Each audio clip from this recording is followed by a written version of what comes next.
Nous sommes très heureux de vous retrouver sur Medi 1. Soyez les bienvenus dans l'invité de la rédaction.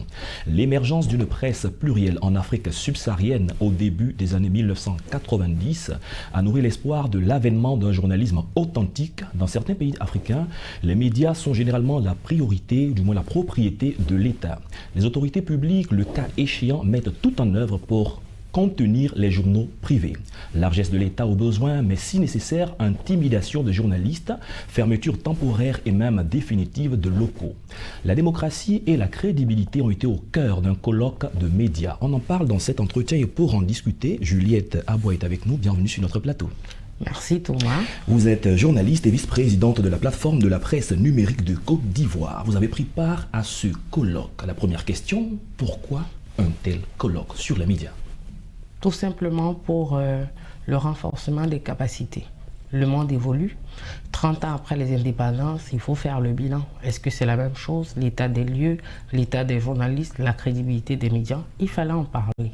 Au centre de tous les débats, il y avait les nouvelles formes de démocratie et la crédibilité des journalistes. Parlons de nouvelles formes de démocratie. De quoi est-ce qu'il est question?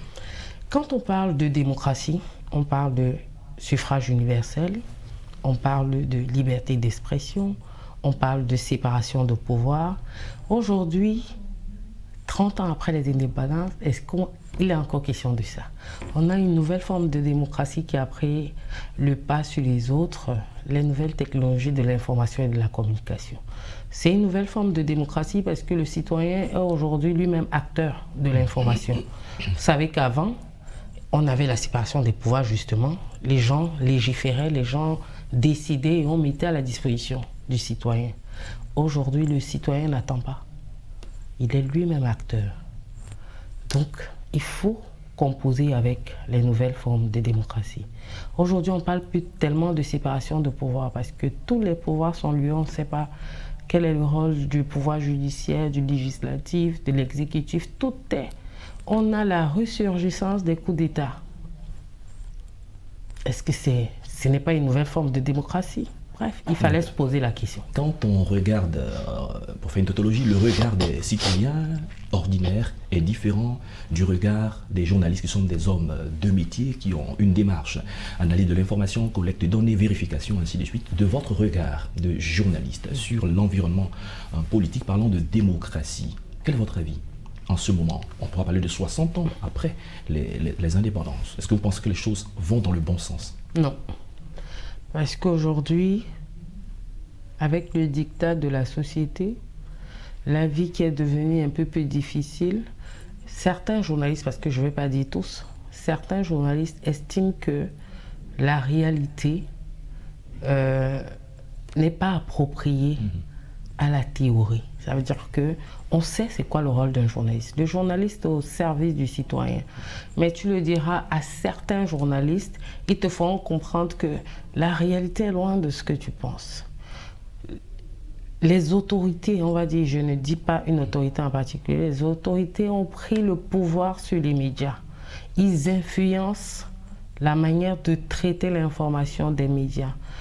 Vous avez dit tantôt, oui, qu'il y a arrestation, fermeture. Il y a une sorte de chantage aujourd'hui qui est fait aux médias qui veulent faire leur travail.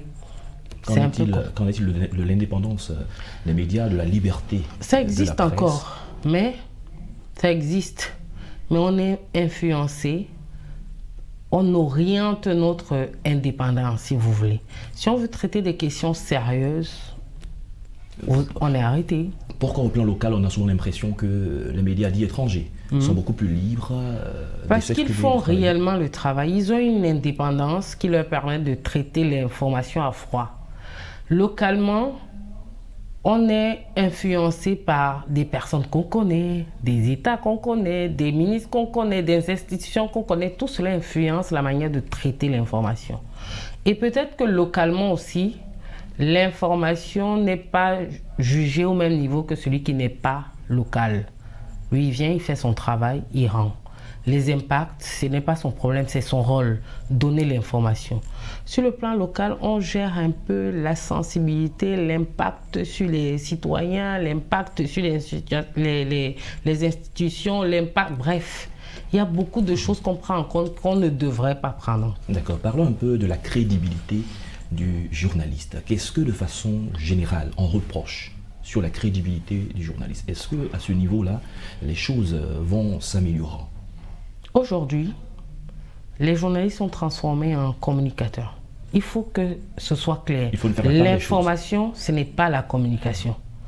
Mais tout le monde parle aujourd'hui. On parle d'infobésité. Tu sais, avec les nouvelles technologies, avant la communication, c'était je donne, celui qui reçoit me fait un feedback. Le journaliste, il donnait juste l'information. Aujourd'hui, personne ne veut savoir ce que le récepteur ressent dans ce qu'on donne. Est-ce que ça a impacté? Est-ce que ça a permis un changement? Est-ce que non? Le récepteur est à fond. Tout le monde parle. Tout le monde parle. Tout le monde parle. Donc aujourd'hui, le journaliste, dans certaines conditions, est transformé en communicateur. Pourtant, ça ne devrait pas être le cas. C'est des métiers qui ne sont pas pareils, mais qui sont complémentaires. On parle souvent du journalisme citoyen. Vous avez dit tout le monde parle, tout le monde donne de l'information, surtout en période électorale. Les informations c'est compliqué. Fusent voilà. de partout. Est-ce que le métier n'est pas menacé de plus en plus avec la recrudescence des réseaux sociaux? On ne sait plus aujourd'hui vers qui aller prendre la vraie information. Chacun y va en fonction de sa sensibilité. C'est pour cela que la crédibilité ressort. On va chez des personnes qui sont crédibles, qui font le strict minimum, vérifier l'information. Et puis, le journaliste est formé pour ça. Il sait comment collecter une information. Donc, à lui de marquer la différence. Voilà, il sait comment la traiter, il sait comment la donner. Il ne peut pas traiter l'information comme un citoyen lambda qui a reçu une information et qui donne. Parce que le métier est régi par des règles.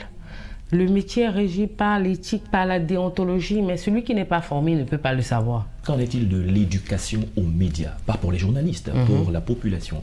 Parce qu'il faut une certaine éducation pour avoir une saine appréciation aussi d'un certain nombre de choses. Ce qui est particulier à ce colloque, effectivement, on avait les professionnels de la communication, les community managers, les blogueurs, les activistes, parce qu'eux aussi, ils ont comme matière première l'information, comment ils la traitent. Éducation aux médias sociaux, c'est comment utiliser les réseaux sociaux. Qu'est-ce qu'il faut dire? Qu'est-ce qu'il ne faut pas dire? Qu'est-ce qui est dangereux pour un État? Qu'est-ce qui est dangereux pour un citoyen? Qu'est-ce qui est dangereux pour la société? On ne dit pas tout, parce que l'information est une arme. On ne peut pas la donner comme ça, sans prendre des dispositions pour celui ou celle qui la reçoit. Il faut qu'on éduque, c'est vrai, il y a des formations, mais tout le monde ne suit pas. Les gens s'abreuvent de tout sur les réseaux sociaux. Ça impacte aussi sur la sociabilisation, les comportements des citoyens. Il est nécessaire que ce soit une matière. Parce qu'on ne peut pas faire comme si ça n'existe pas. Tout le monde dit « Ah, les réseaux sociaux aujourd'hui ». Mais en réalité, les réseaux sociaux aujourd'hui sont une arme. Et pour utiliser une arme, il faut savoir l'utiliser. Donc, on est obligé d'encadrer les réseaux sociaux. On est obligé d'éduquer ceux qui utilisent cette arme. Alors, quelles sont entre autres quelques grandes résolutions, des résolutions importantes à l'issue de ce colloque? Le colloque a vraiment été un travail collaboratif. Ça veut dire que chacun a pu donner en fonction du camp dans lequel il se trouve. Et on a estimé que le journaliste doit réellement être au service du citoyen. Premier ou quatrième pouvoir, ce n'est pas ça le plus important. Le plus important, c'est que cet instrument soit utilisé pour changer la vie des citoyens. Les communicateurs, les blogueurs, ils ont un objectif. Construire l'image de marque de quelqu'un, d'une entreprise, d'une personne, Donc, dans cette forme-là, nous ne sommes pas adversaires, mais on doit pouvoir chacun évoluer dans son couloir. Effectivement. Et le plus important, replacer le récepteur, le citoyen, celui qui écoute, celui qui reçoit au centre de nos enjeux, au centre de nos besoins.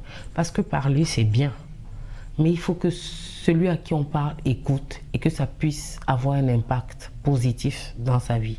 C'est le plus important. Ce n'est pas une guerre de positionnement. Voilà, non. Chacun a un rôle à jouer dans la société, puisque tous ces acteurs sont importants. Mais que ce ne soit pas au détriment des autres. Que chacun évolue dans son couloir pour qu'on ait une société quand même assez démocrate. La démocratie, ce n'est pas dire tout n'importe quoi, non. Mais c'est de dire ce qu'il faut dire quand il faut le dire. où le dire, comment le dire. Comment le dire de la bonne des manières. C'est la fin de cette émission. Merci. Merci Thomas de m'avoir invité. Sur notre plateau. Je rappelle que vous êtes journaliste, vice-présidente de la plateforme de la presse numérique de Côte d'Ivoire, PNCI. Avec vous, on a parlé de démocratie et de crédibilité de journaliste, ce qui a fait l'objet d'un colloque. Merci de passer sur notre plateau. Merci Thomas, merci de l'invitation. Merci à Medi 1 TV. C'est la fin de cette émission. Merci à tous de l'avoir suivi. Bonne suite de nos programmes sur Medi 1.